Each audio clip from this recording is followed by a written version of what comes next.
merci à tous. Samuel. Ouais. Bon du coup, bonjour à toutes et tous et bienvenue pour cette journée thématique qui est organisée par l'Agence de développement et d'urbanisme de Lille Métropole et qui s'inscrit dans le cadre de la deuxième biennale de cartographie en métropole lilloise.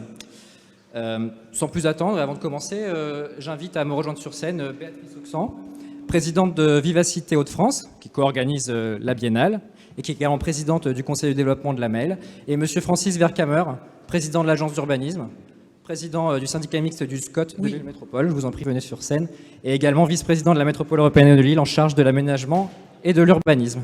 Prenez l'autre micro. Vous pouvez vous installer là si vous voulez. Voilà. Il souhaitait vous dire quelques mots. Voilà, bonjour à tous et toutes. Donc, on est ravis pour cette deuxième journée de cette deuxième biennale de cartographie d'être dans ce très beau lieu. Peut-être que tout le monde ne le connaît pas, ce lieu, ce bazar Cinsault.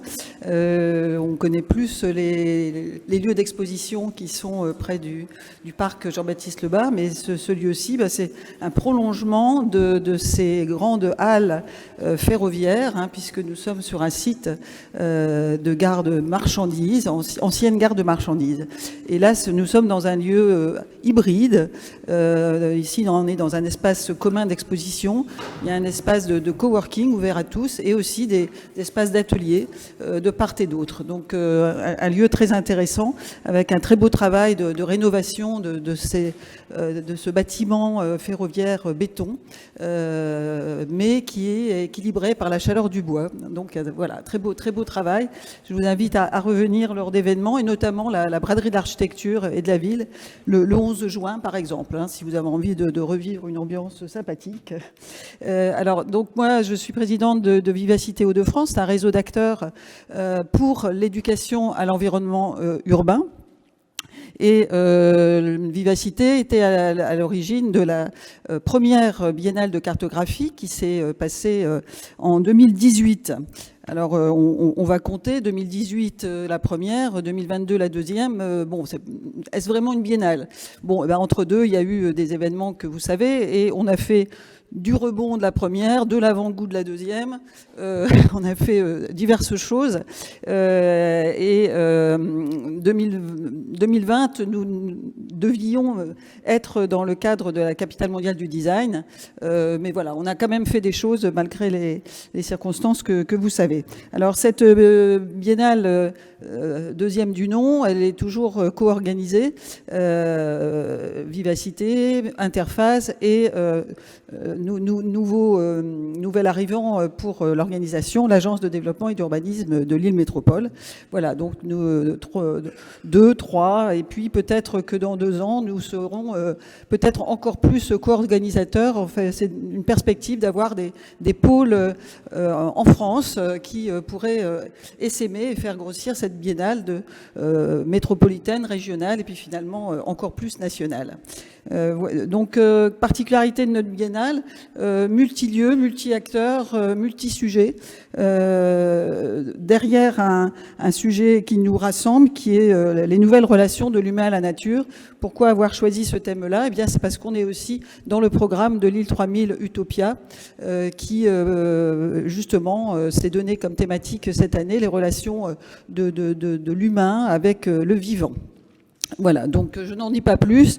Le programme, il y a des petits flyers pour l'ensemble de la biennale qui sont sur les tables, mais il y a surtout un site internet extrêmement bien clair et qui vous détaillera, on a déjà fait hier mercredi, mais toute cette journée de jeudi, de vendredi et samedi, dans une dizaine de lieux, 16 associations collectives partenaires, 3 co-organisateurs et de multiples soutiens, dont la MEL.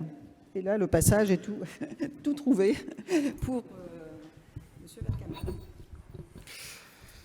Merci, bonjour à toutes et à tous. Merci pour cette introduction et que je vais compléter par quelques mots. Moi qui suis, vous savez, un profane de la carte, un béotien de la cartographie.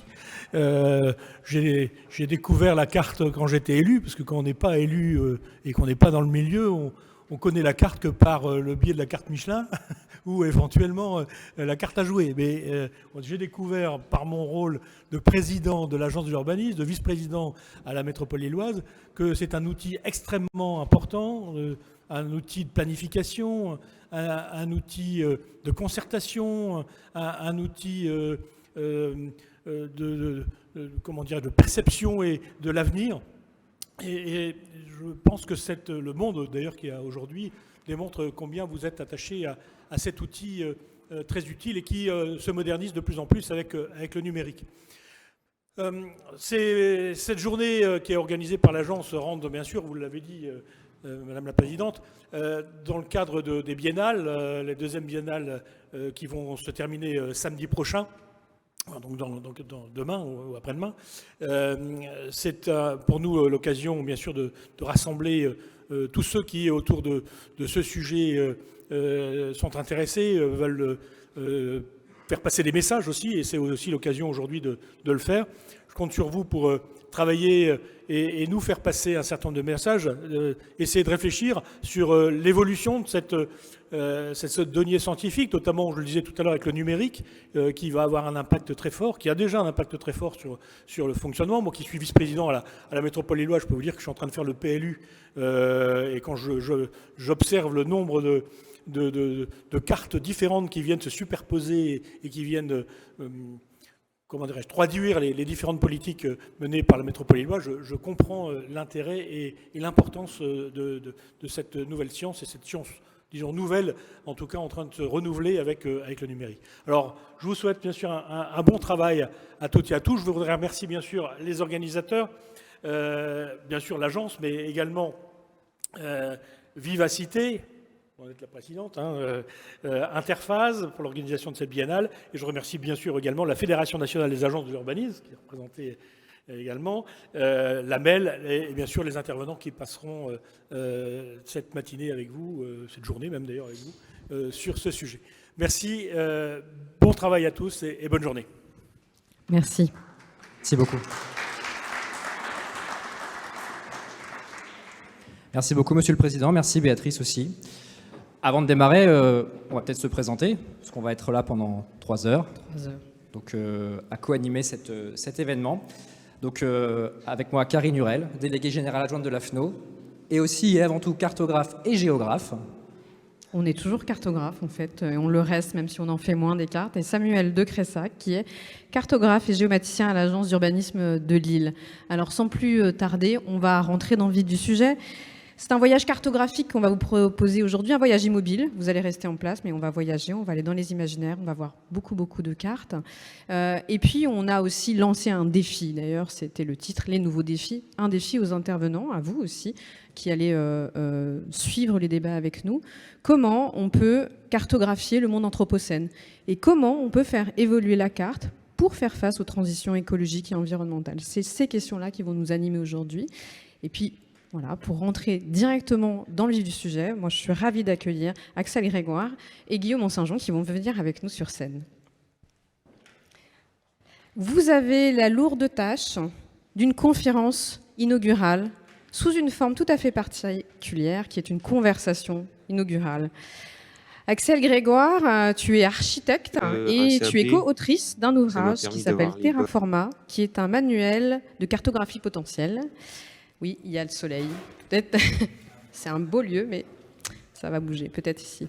Et Guillaume Monsaint-Jean, tu es chercheur, philosophe et fondateur de Loucarpo, tu nous en parleras.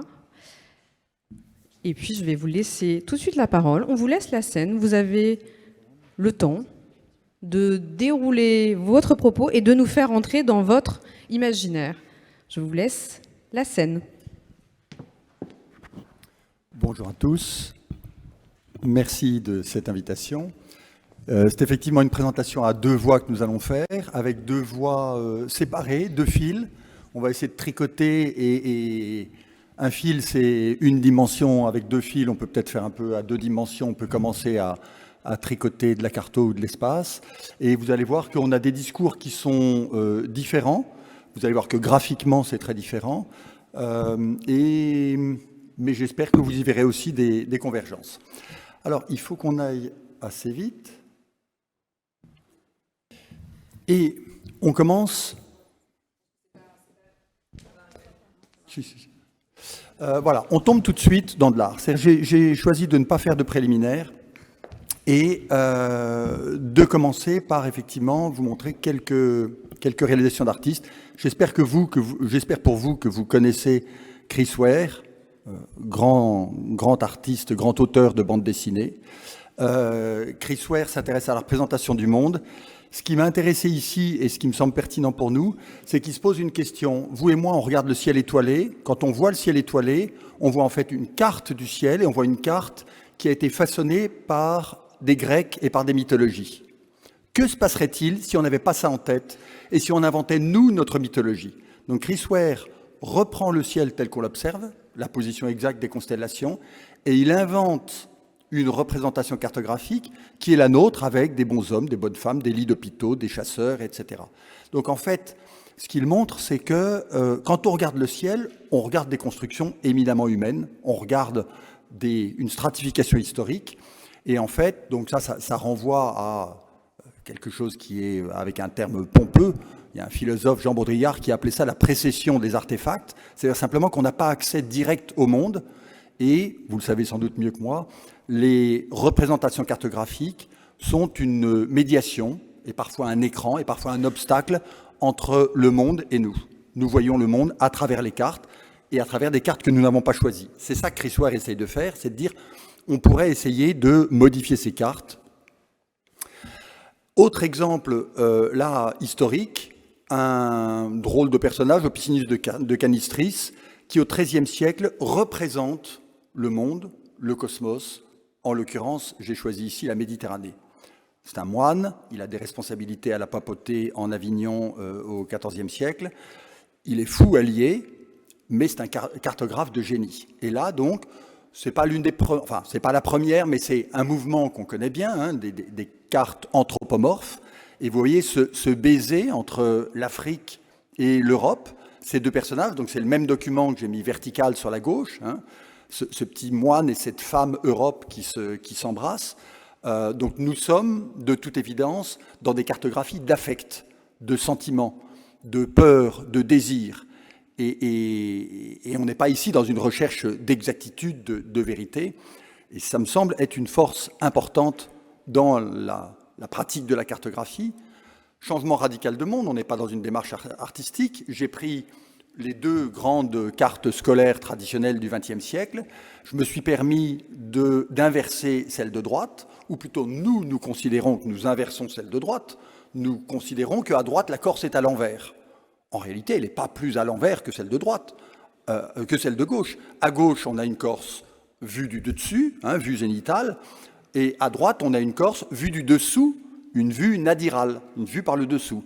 Je vous rappelle que la carte céleste, c'est une carte vue du dessous. Hein, c'est une carte dans laquelle nous regardons ce que nous voyons à partir de l'intérieur, en quelque sorte, de la voûte céleste. Donc, ça n'est pas plus absurde qu'autre chose. Et vous voyez en outre qu'il s'agit de cartes géoles. On croit qu'on est dans de l'exactitude, dans de la précision, dans le résultat d'un travail éminemment scientifique, et c'est le cas. Et pourtant, quelle différence! Et selon que vous choisissez Armand Collin ou Hachette, voilà l'enseignement de la cartographie que vous recevez. Est-ce que ça veut dire qu'elles sont fausses? Non, elles ne sont pas fausses, ce sont juste des cartes, avec tout ce qu'on peut imaginer, donc effectivement, d'approximation. En matière d'approximation, vous voyez qu'on est servi ici. J'ai essayé de forger un mot pour ça, pour cette pratique que nous avons tous, hein, ce que j'appelle la fantasmapée. Fantasmapée, c'est-à-dire comme les cartes sont en nous, on les retrouve partout. Donc effectivement, moi, quand sur les murs de la ville, je vois à droite et je photographie le petit mur écaillé de droite, j'y vois effectivement l'Amérique du Sud. Et même chose pour l'Afrique dans mon assiette à gauche, et même chose pour les nuages britanniques au milieu. Donc ces cartes sont en nous, on n'a pas le choix. Est-ce qu'on peut désanthropiser, est-ce qu'on peut se sortir de ces projections, celle de Chris Ware, celle qui consiste à trouver qu'un nuage ressemble à un pays, à ce qu'on a appris en classe? Autre élément fondamental, c'est le cube, le cercle et la sphère. On va revenir à plusieurs reprises, et le travail d'Axel tout entier montre l'importance du cercle. mais vous et moi, notre monde est pensé entre des feuilles A4 et des écrans d'ordinateur. Donc notre univers est un univers rectangulaire. Pas parce qu'on l'a choisi, parce que c'est notre cadre même de pensée. Alors que la cartographie, on le verra à plusieurs reprises, est une cartographie qui est souvent née par le cercle, par la sphère. Donc ici, provocation de Isgro, artiste milanais, qui présente ce monde cubique.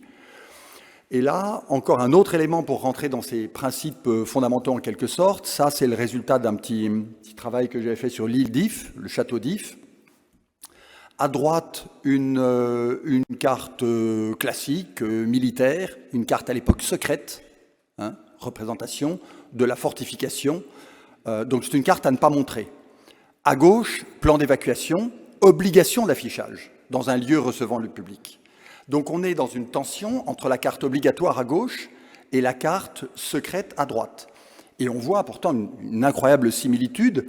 Donc moi, je m'étais amusé dans un événement public à démonter, à nous mettre dans un espace hors la loi, à démonter la carte d'évacuation. Donc on se retrouvait dans une situation aux marges de la légalité pour afficher cette carte obligée.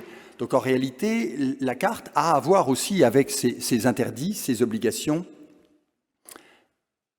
Et là, dernier point de ces quelques pistes qui me semblent importantes, c'est, je trouve que je collectionne, donc vous avez peut-être un certain nombre d'entre vous appris la géographie à l'école avec ces petites cartes, généralement en plastique, qui existent depuis la première que j'ai trouvée, c'est juste après la Première Guerre mondiale, c'est celle du dessus, vous voyez, enfant, voici ton pays, avec évidemment l'Alsace-Lorraine récupérée, mais ça n'arrête pas. Or, quand on en a, moi j'en ai une cinquantaine de cartes comme ça, ben évidemment, elles n'ont pas la même forme. Évidemment que ce fantasme d'une précision, d'une exactitude est dénié par le fait même de fabriquer en série des cartes industrielles en plastique. Donc, quelle est la forme de la France? Ben, en réalité, on ne sait pas. On ne sait pas mesurer la longueur de ses côtes, on ne sait pas. Donc, on ne peut pas nier cette force de l'incertitude qui est dans l'acte même de cartographier.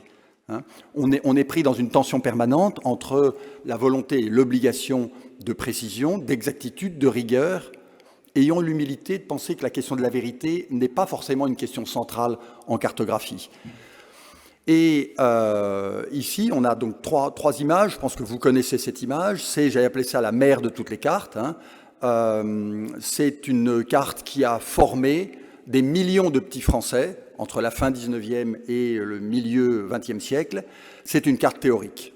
C'est une carte imaginaire dont on voit assez rapidement qu'elle reprend quand même un peu Porquerolles, l'île d'Hyères, la baie de Toulon, mais ça n'est dit nulle part.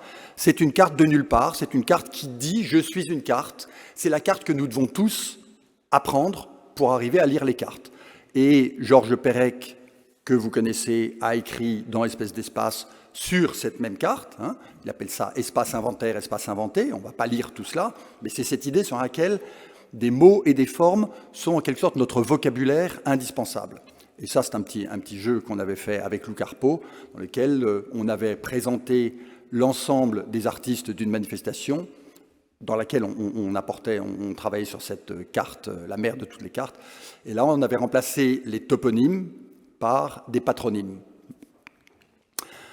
Maintenant, on va prendre deux cas, l'un après l'autre. Je vais d'abord, j'ai sélectionné un cas, une question, et puis ensuite, donc, ça va permettre à Axel d'embrayer, de présenter son travail et sa façon de faire. C'est cette question du centre et de la marginalité. Donc le centre, ici, il est presque caricatural. Je m'appuie beaucoup, vous le voyez, sur de la cartographie vernaculaire, sur de la cartographie institutionnelle, pas forcément une cartographie de chercheurs, mais une cartographie telle qu'elle est utilisée, telle qu'on la voit tous les jours. Cette idée sur laquelle le nombril plane, l'ombre du nombril plane sur toutes les cartes. Finalement, peut-être que toutes les cartes seraient omphaliques, de omphalos le nombril, et que le vous êtes ici est toujours là, même quand il s'agit de présenter une carte d'espace dans lequel on ne va jamais. Cette appropriation, cette assimilation, on a l'exemple ici avec donc les documents de Montpellier ou bien la représentation de la Suisse, Caput Mundi, centre du monde. Donc en fait, on joue en permanence sur des forces, sur des affects, sur des prétentions, sur des revendications. La carte n'est pas juste un système de traitement de données. Et ici, ça c'est un travail qu'on avait fait avec Lou Carpo, dans lequel on s'était amusé à brouiller en quelque sorte les pistes. À Londres, il y a une place qui s'appelle Russell Square, qui est carrée, et Russell étant un grand logicien, ça nous a intéressés. Et vous voyez qu'ici, on a conservé la carte avec les cercles qui représentent les arbres de la place, et on a multiplié les 4 carrés jaunes ou cercles jaunes, 2 cercles et 2 carrés, représentent un vous êtes ici à chaque fois. Donc qu'est-ce qui se passe quand il y a 2 vous êtes ici? On n'est plus nulle part. Donc il y a ce code qui nous paraît aller de soi, qui explose par le biais d'un simple jeu graphique, et il se trouve que le même jeu se retrouve, puisque le symbole du métro londonien, c'est le cercle qu'on a du coup transformé en carré. Donc on voit que en fait, les 4 coins de la place carré Russell nous interrogent en fait sur l'évidence de nos représentations, de ce vous êtes ici, qui ne va pas du tout de soi, qui n'est pas du tout une évidence. Là encore, un jeu si on veut, mais il n'y a rien de plus sérieux que le jeu. Le jeu, c'est important, parce que le jeu nous dit qui nous sommes. Un jeu sur la multiplication de codes de représentation. Donc vous avez le marteloir, qui est cette grille géométrique du grand néant bleu qu'est l'océan, sur lequel on vient installer à la fois des bibendums qui habitaient les cartes il n'y a pas si longtemps que ça, et puis les monstres des cartes 17e de Blaeu. Donc ces monstres qui disent à la fois notre ignorance, nous ne savons pas, mais aussi nous craignons, nous avons peur. Donc cette sorte de feuilletage de tous ces systèmes cartographiques qui sont encore en nous et qui traînent et qui s'installent chez nous. Et là, encore, dans l'existence et la façon de mettre en valeur ces forces en présence, ça c'est une photo prise à Montreuil des panneaux du Vélib, Jean-Claude Decaux, le Vélib. Voilà, Montreuil est une ville bordée par un océan de ses communes limitrophes. On est habitué à ça, mais quelle violence quand même, quelle négation, au moment même où on essaye évidemment de tricoter un grand Paris au-delà du périph'. Donc ce sont ces forces à l'œuvre aussi, par simplement un traitement graphique. C'est ça dont on doit prendre conscience. Et je finis ici sur une carte qui est révélatrice aussi, d'une part du cercle, donc de l'époque où le rectangle l'avait pas emporté sur le cercle, carte très importante d'Alberti, que certains d'entre vous connaissent sûrement, bien sûr, la première carte scientifique d'une ville, de la ville de Rome. C'est une carte qui est un cercle engendré par la rotation de soi-même depuis le Capitole à Rome. Et donc, tout est repéré avec, d'une part, une position angulaire et d'autre part, des assistants, les stagiaires de l'époque, les assistants qui partent avec des chaînes pour mesurer la distance. Donc, si vous voulez, c'est ce qui pour nous est une évidence, un traitement géométrique de la ville et de l'espace. Et pourtant, peut-être que c'est de cela qu'il faut qu'on se défasse aujourd'hui. Peut-être que ce modèle, certes circulaire, mais d'une cartographie qui se contente, à l'époque c'est miraculeux, donc c'est un moment d'invention, mais qui pour nous dit réduire l'espace à de la géométrie, à 2 informations, angulaire et distance, c'est quelque chose qui peut-être aujourd'hui est devenu un élément qui nous bloque. Donc bravo Alberti, belle invention, à nous d'inventer quelque chose, de nous sortir en quelque sorte des mains d'Alberti. Et ça c'est le travail d'Axel. Merci Guillaume pour cette introduction et pour cette passation. En effet, on hérite en fait de ce système de représentation et de conception d'Alberti, et c'est intéressant de faire ce lien parce que notre travail au sein de SOC, donc la Société d'outils cartographiques, est un travail qui vient en fait de la conception et du projet urbain. Donc c'est intéressant, c'est important de resituer aussi d'où on vient, puisque moi je suis architecte de formation, mais j'ai travaillé longtemps pour des paysagistes, donc je suis passée en fait de l'environnement bâti à un autre environnement, avec les mêmes outils. Du coup, avec des questionnements dans le sens où nos outils invisibilisent une partie de ce dont on était en train de traiter, qui est le vivant. Un autre point de départ de ce projet, c'est la prise de conscience d'une responsabilité en tant que concepteur et en tant que dessinateur, c'est-à-dire que quand on dessine dans un plan de conception, un trait va advenir dans le monde matériel.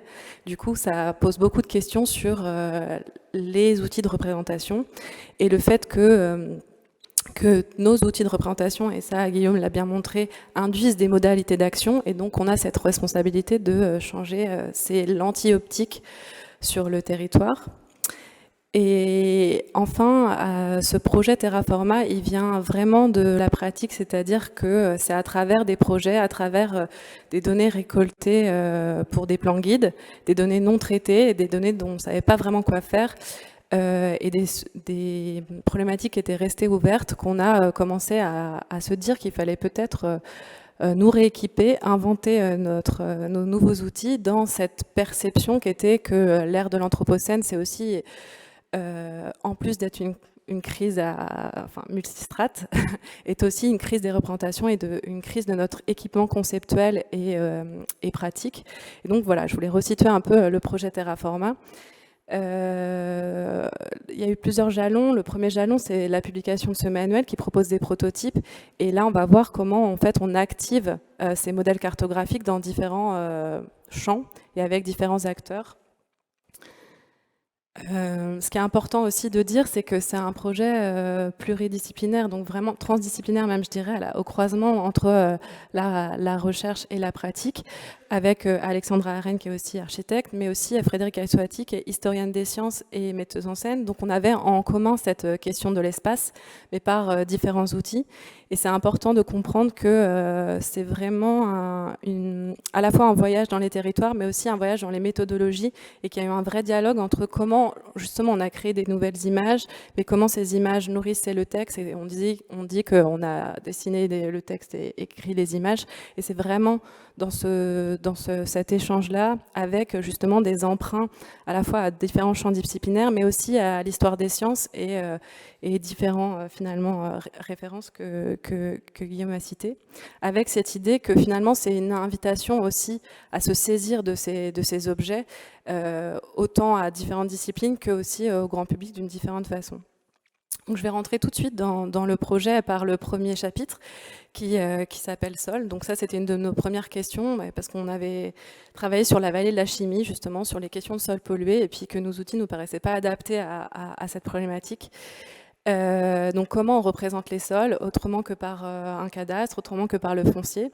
Donc je vais juste parler de ce premier chapitre parce qu'il est assez important, comme c'était notre premier modèle en fait. Donc comment on va renverser un peu le modèle cartographique et le globe.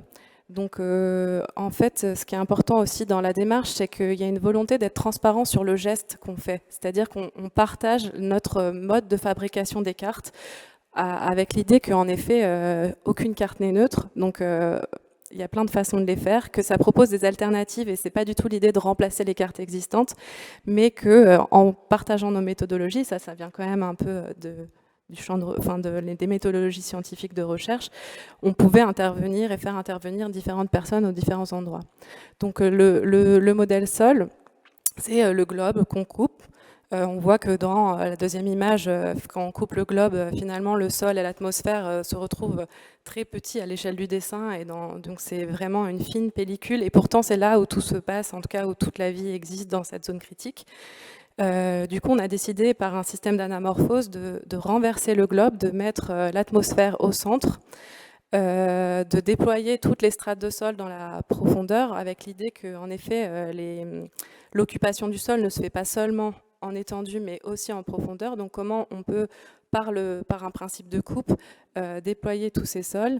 Et enfin, avec finalement la roche ou le centre de la Terre qui nous entoure. Donc on est dans un monde fini, c'est ça que crée cette anamorphose. C'est-à-dire qu'il y a vraiment un décentrement, on se retrouve à l'intérieur du globe, pas forcément comme dans le géorama, comme on le voit sur l'image, puisque finalement c'est juste la croûte terrestre, mais on reste extérieur.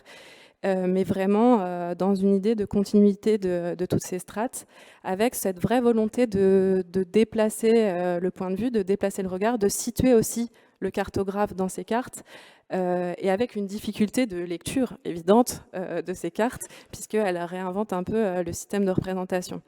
Donc certes, difficulté de lecture, mais avec cette ambition quand même de provoquer en fait ce principe de désorientation, avec l'idée qu'on doit justement ouvrir et réinventer de nouvelles lentilles optiques.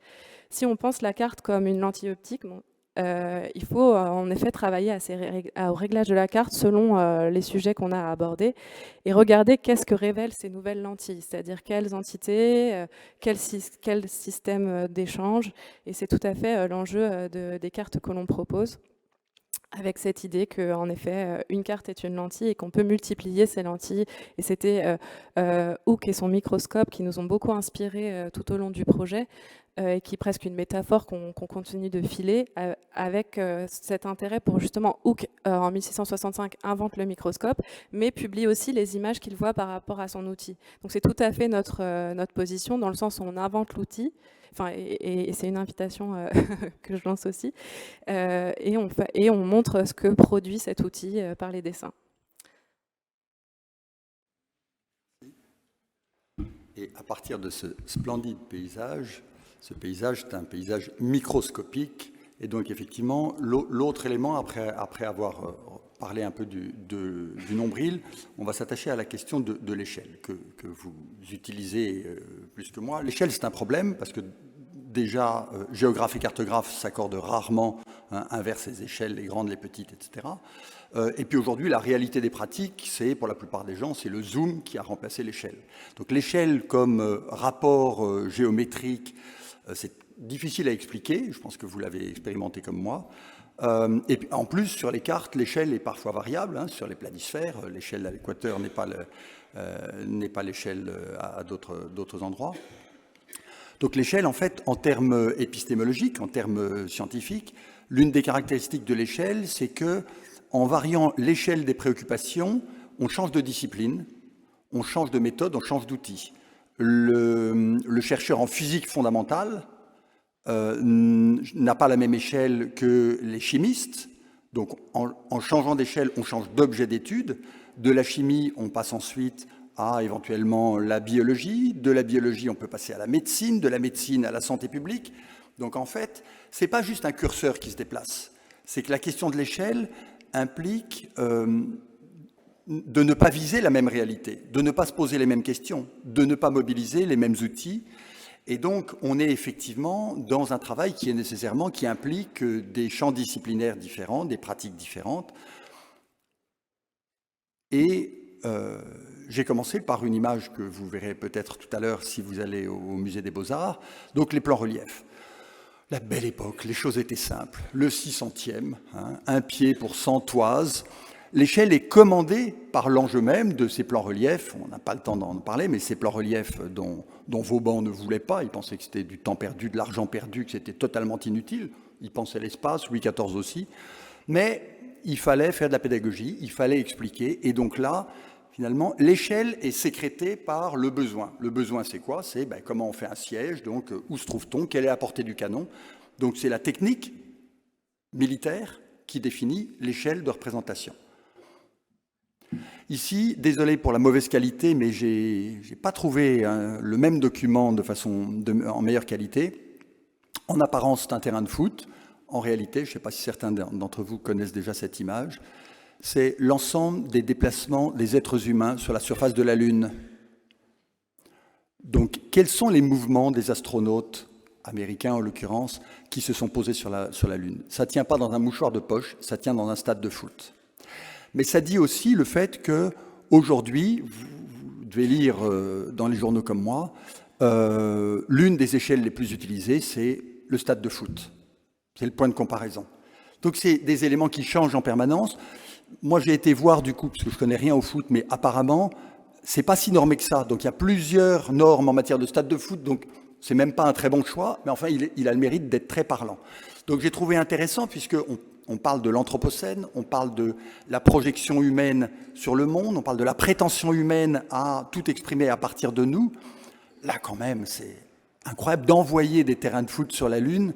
La Lune, pour la première fois, on met le pied sur un espace extraterrestre, et qu'est-ce qu'on fait? On s'empresse de finalement le ramener à nous, nos unités de mesure, notre petit monde à nous. Autre exemple de ce jeu sur les échelles, Peut-être que vous connaissez Jochen Gerner, qui est à la fois artiste, graphiste, illustrateur presse. Ça, c'est une commande que je lui avais passée pour une exposition. Il travaille beaucoup sur de la cartographie scolaire, donc planche de gauche. On est dans de la biologie, alors me demandez pas trop, ma compétence est limitée, des amibes, Et il en a fait une œuvre qui est ce qu'on voit à droite. Alors, il n'aime pas qu'on montre le point de départ. Donc, si vous le voyez, vous lui dites que vous n'avez pas vu l'image. Hein. Je lui ai dit que je la montrerai de temps en temps, mais enfin, bon. Normalement, ce qu'on voit, c'est uniquement ce qu'il y a à droite.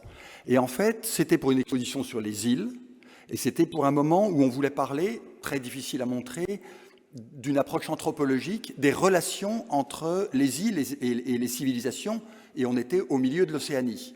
Donner à voir à des visiteurs les relations entre des personnes qui vivent sur des îlots du Pacifique et qui se déplacent à 500, 1000, 3000 km de là. Et en fait, Jochen a fait ce travail qui est un changement d'échelle. C'est par recouvrement, son travail, ça consiste à recouvrir la carte de gauche, son point de départ, pour nous donner à voir quelque chose qui renvoie à des échanges entre des sociétés non identifiées. Donc, toujours cette idée sur le recouvrement et l'idée qu'une carte peut en cacher une autre. Et qu'en fait, la carte de départ et ces cartes restent actives en nous, mais en fait, il y a une multiplicité, une variation d'échelle.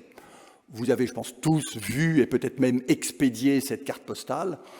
Voilà, l'échelle et l'effet d'échelle. Hein. L'effet d'échelle qui dit, que se passe-t-il si la France était une dépendance, un territoire de la Corse. Donc cette simple inversion, hein, le petit trait rouge qui prétend être précis en disant « attention, rupture, attention, nous ne sommes pas dans une mesure linéaire, attention, il y a un décrochage ».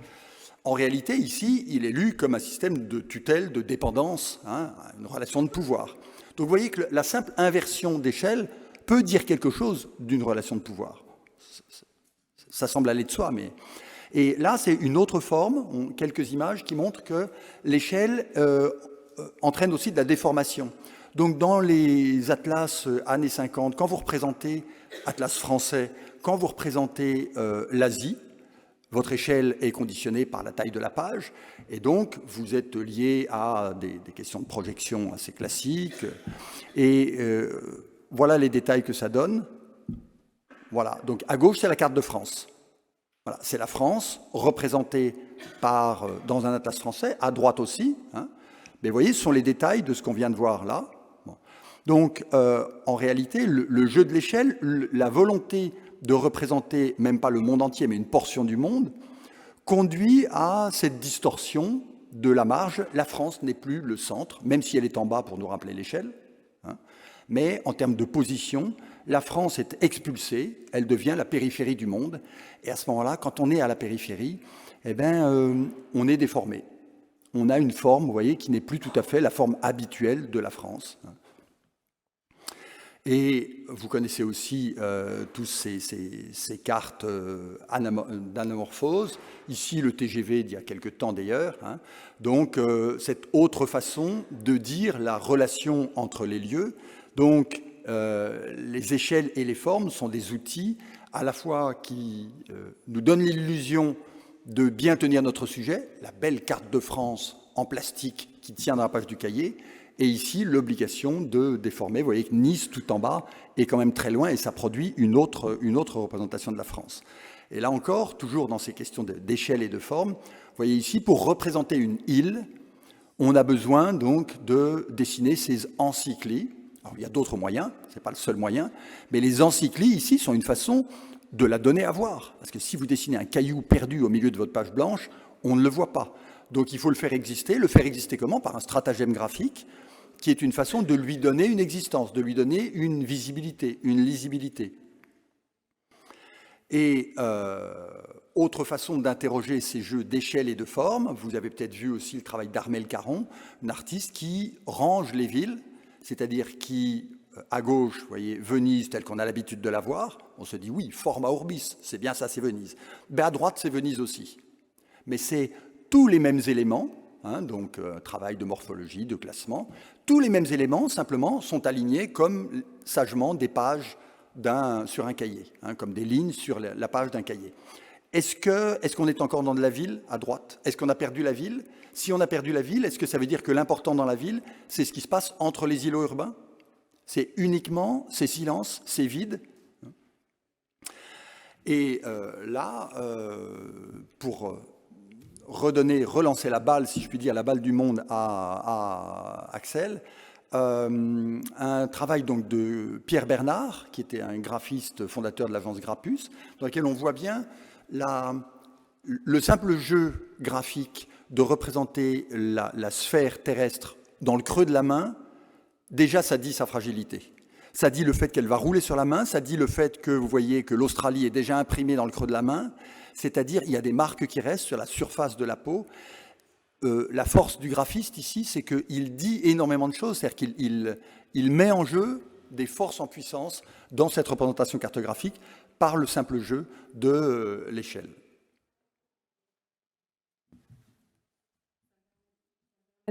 De rebondir justement sur les objectifs ou les ambitions de ces modèles. Donc il y a un peu deux grands chantiers. Un qui serait plus du côté de la recherche et de la mobilisation de différentes disciplines, du géochimiste au pédologue et différents acteurs, par exemple les exploitants de carrière, par exemple aussi les concepteurs. Avec cette idée que et que j'ai pas dit avant, c'est que chaque carte en fait porte un peu une cosmologie en soi, c'est-à-dire que c'est à la fois le dessin d'un territoire, mais par le partage d'un système de mondiation, c'est aussi quelque part un dessin du monde. Donc ça assume complètement cette visée-là. Du coup, c'est un travail qu'on fait avec le Centre des politiques de la Terre, notamment autour de l'idée de qu'est-ce que pourrait être une carte cosmopolitique, quels sont les protocoles à mettre en place, qui invite-t-on à cette table cartographique et comment on fait dialoguer en fait ces visions du monde ensemble avec l'idée qu'il y a une possibilité de non-superposition de ces visions, de pluralité des mondes et que la carto c'est peut-être un endroit où on peut faire exister différentes perceptions ou différentes visions. Et comme je vous disais tout à l'heure, c'est des prototypes qui commencent à s'affiner au travers de ces discussions. Donc par exemple, le modèle sol que je vous montrais tout à l'heure qui était fermé, là, quand il s'agit de parler de la Seine, on a besoin justement de penser l'amont, l'aval, la linéarité. Donc on évolue et on peut faire évoluer le modèle. Voilà par exemple un des exercices qu'on a mené notamment avec l'Institut Paris Région autour de la question des sols, notamment avec cette entrée du sol matériau, du coup avec la question des carrières, mais aussi la géochimie. Donc comment ces cartes sont activables, sont des cartes qui montrent un instant T et qui peuvent être rediscutées, et qui sont toujours des versions à améliorer, à des supports en fait de médiation. Donc comment la carte est un outil de médiation avant tout.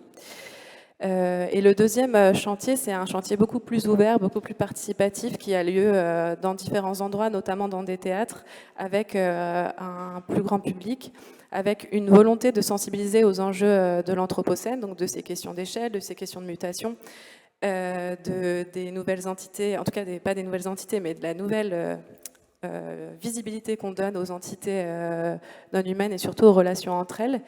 Et en fait, on a développé un protocole d'atelier qui s'appelle les chantiers Terraforma et qui voyage depuis les écoles primaires, justement, autour des questions d'espace commun, d'espace partagé, de relations à l'environnement, en passant par les écoles d'art ici à Valenciennes sur les questions justement des invisibles de l'ESCO. Avec l'idée en fait qu'il y a plein d'espaces d'appropriation de la carte, plein d'espaces de relecture et de réécriture. Il y a le modèle donc, que nous on a proposé 7 modèles, il y en a plein d'autres, ils sont peut-être à hybrider selon les questions auxquelles on pose. Donc ça, le modèle, le fond de carte, disons, c'est un prisme de lecture, c'est un système de mondiation. En fait, comment on regarde le territoire et le monde dans lequel on s'inscrit. Il y a l'idée que la data est aussi un espace de réécriture. Quelle data on mobilise? Des data non normées, des récits, des anecdotes. Comment on traite en fait tout ce matériau qui des fois n'est absolument pas quantitatif, on pourrait même pas dire qualitatif, qui est quelque chose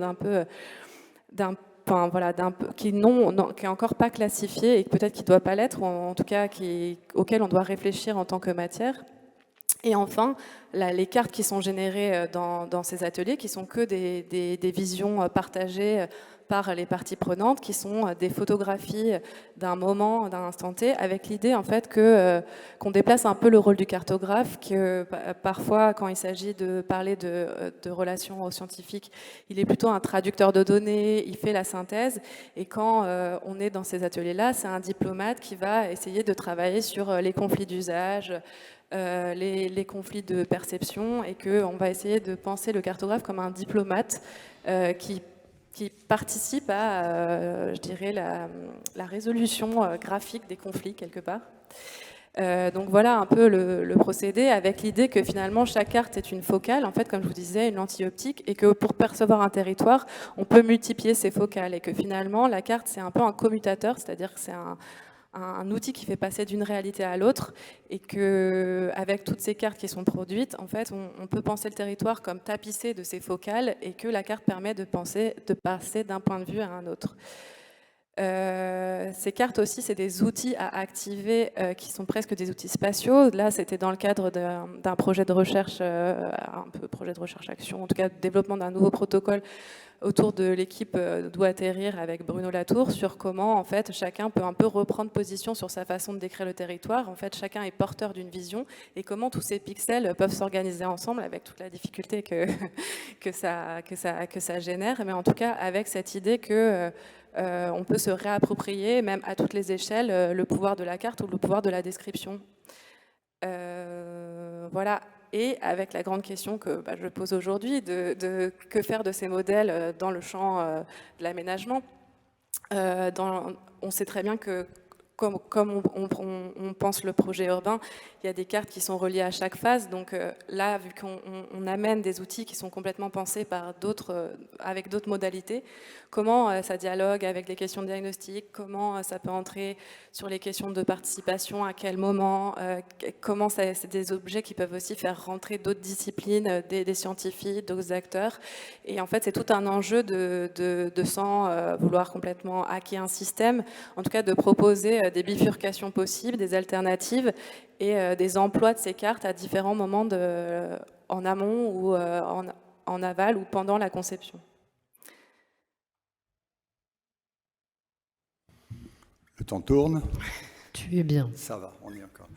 Alors, Axel vient de vous montrer un exemple de proposition, d'invention, d'élaboration en cours.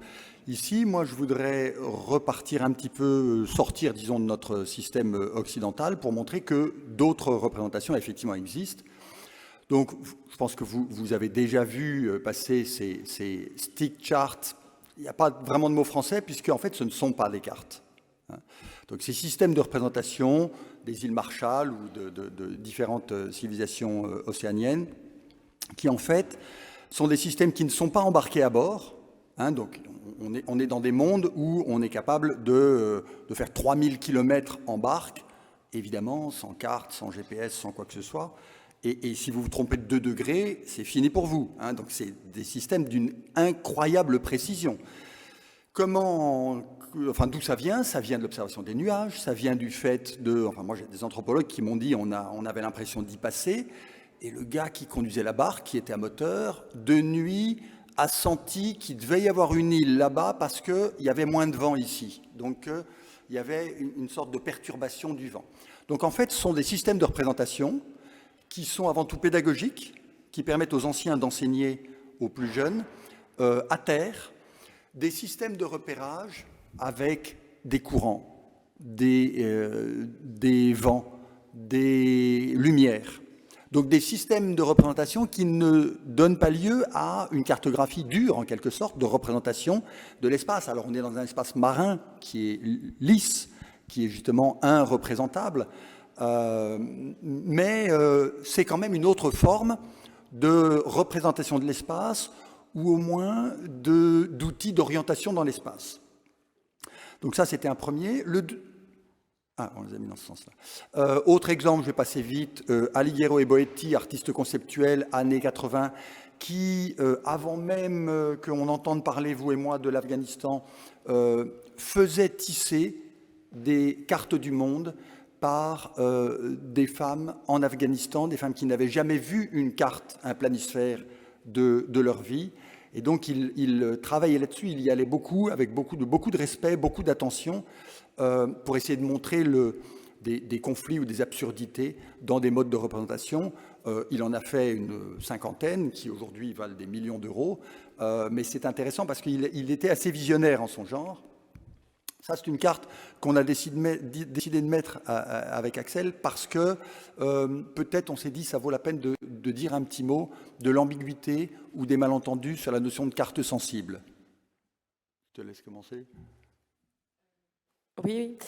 On a justement discuté de ça parce que c'est vrai que les cartes qu'on produit à partir de Terraforma sont souvent qualifiées de cartes sensibles, notamment par rapport à la question de quelles données on traite en fait, et parce qu'on peut traiter de données subjectives et parce que le système de traduction des données peut l'être.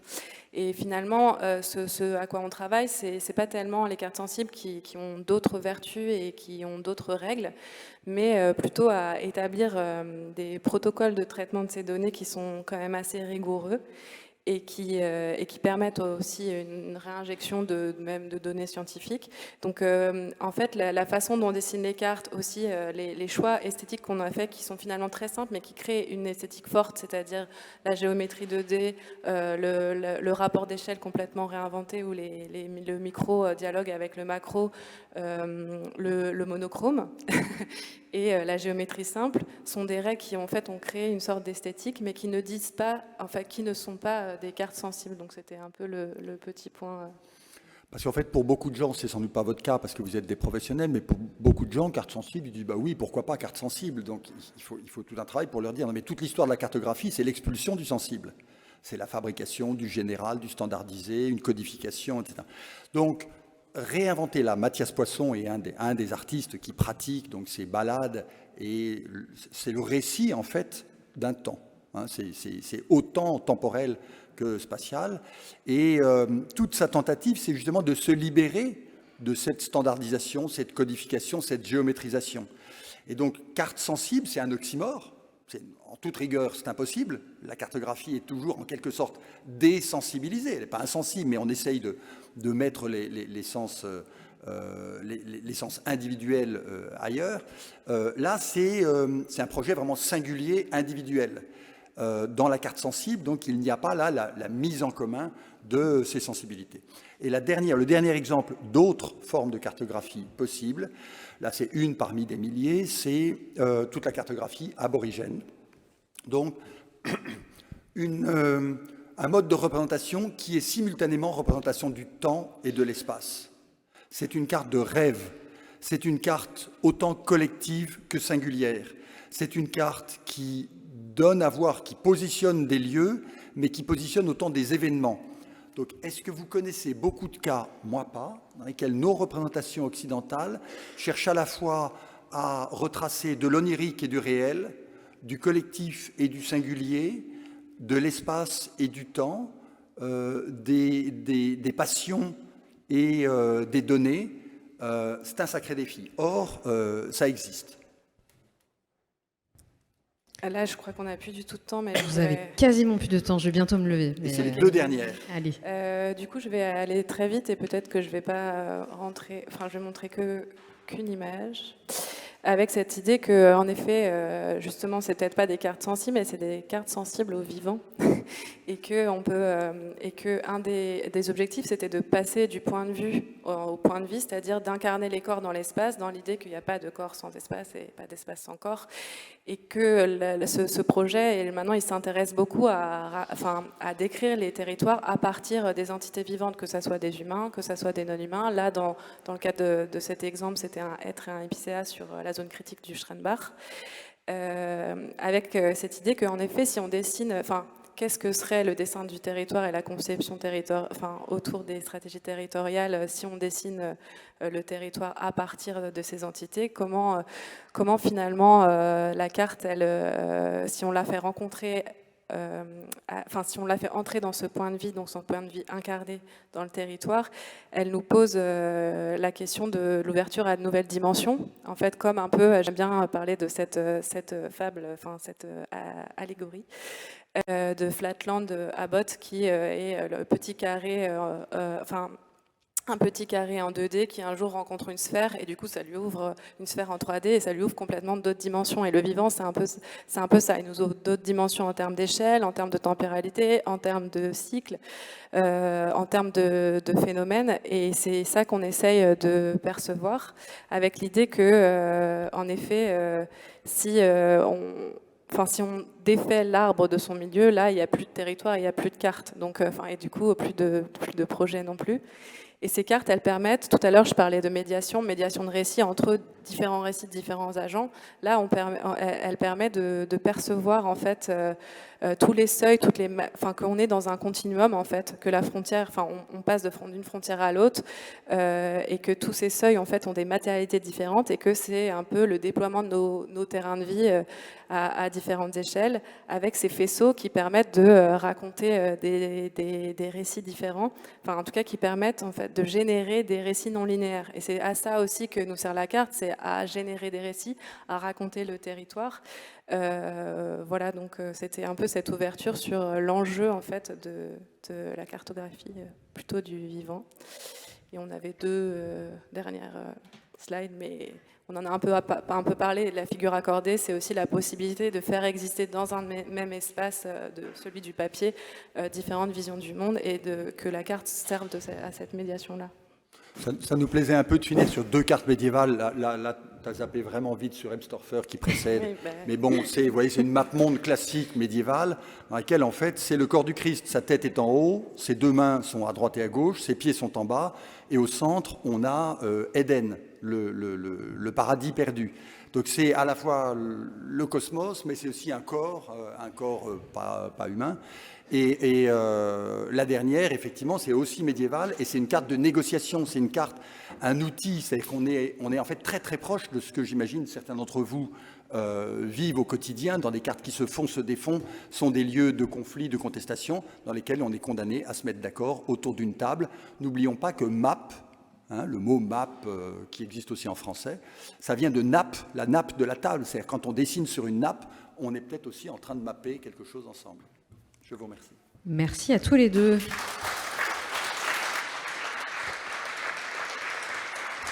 Vous avez 2 secondes, juste pour qu'on prenne le temps de vous applaudir. C'est assez vertigineux ce que vous nous avez montré et raconté. Et avec une vraie tension qu'on va essayer de détricoter, mais je ne suis pas sûre qu'on y arrivera, c'est comment on imagine de nouvelles représentations, un nouveau langage cartographique, alors qu'on est enfermé dans des images très anciennes, très anciennes, qu'on n'arrive pas à dépasser et qui sont intimement ancrées, ce que vous l'avez montré, la dernière l'illustre bien, à des pouvoirs très présents, la religion, le pouvoir militaire, le pouvoir scientifique. Comment on s'en défait, c'est extrêmement compliqué. J'ai un fils de 6 ans qui dessine des cartes avec ses petits pois et qui me fait une carte du monde. Maman est cartographe, donc il fait des cartes avec ses petits pois. Mais de fait, il le fait. C'est fascinant. Et comment lui faire dépasser ça, et ça va être un vrai enjeu qui va être intéressant. Et puis, ça va nous permettre de continuer le débat. Donc, vous nous avez ouvert plein d'horizons et en même temps, probablement un petit peu donner des challenges qui ne vont pas être évidents. Je vous propose de rester avec nous pour cette matinée. On va rentrer dans des débats très concrets avec nos 2 tables rondes. Et je vous invite, si vous avez envie, des fois à me faire un signe si vous voulez réagir, parce que certains propos pourront vraiment faire écho à ce que vous nous avez montré. Et puis je vous propose aussi de vous donner le mot de la fin de cette matinée qui va être encore très très riche. Merci à vous deux. En tout cas, c'était parfait pour cette entrée en matière.